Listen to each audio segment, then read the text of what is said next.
Hey guys, Kevin here. So this is my first, not necessarily my first flight actually.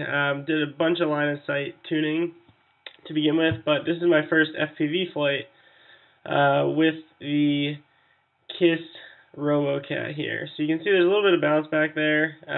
Basically went around and was trying to get rid of all of the bounce back that I was getting after moves. So my strategy for tuning this was just start line of sight. Crank the P up as high as it'll go until it starts to get some really aggressive high frequency oscillations.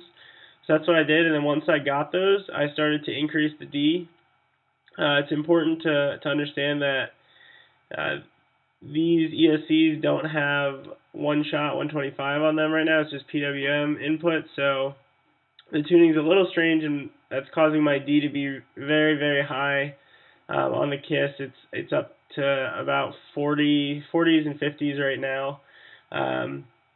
This flight it was a little bit lower, but it was actually flying fairly well. Had a really nice camera feed, very little interference. Most of it's just static from the actual the trees and things like that. Nothing from the actual electronics or the motors. So I was really happy with the location of the video transmitter and how that kept me well out of the way of any interference or anything. But you can see I'm just doing some aggressive flips and rolls, and you can see it bounce back pretty hard there. And basically just seeing how it reacts in certain situations, try to get a better feel for it. But overall, I'm actually very satisfied with the way that this is flying, especially considering that I couldn't even get the spider bite to fly for whatever reason. I had it flying around a couple times, but didn't really do much. But overall, the power here, it's nowhere near my Alien, obviously, because of the motors that I'm using.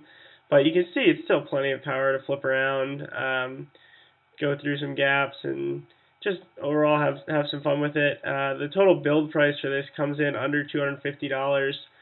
So it's a cool little quad that you can build, and you can very easily put some better motors on there and get some better performance. But I wouldn't go too powerful because the arms, I believe, are only 3 mil thick, or they might even be a little bit thinner. So I'd be a little worried that I'd be bending the arms if I put some really powerful motors on there.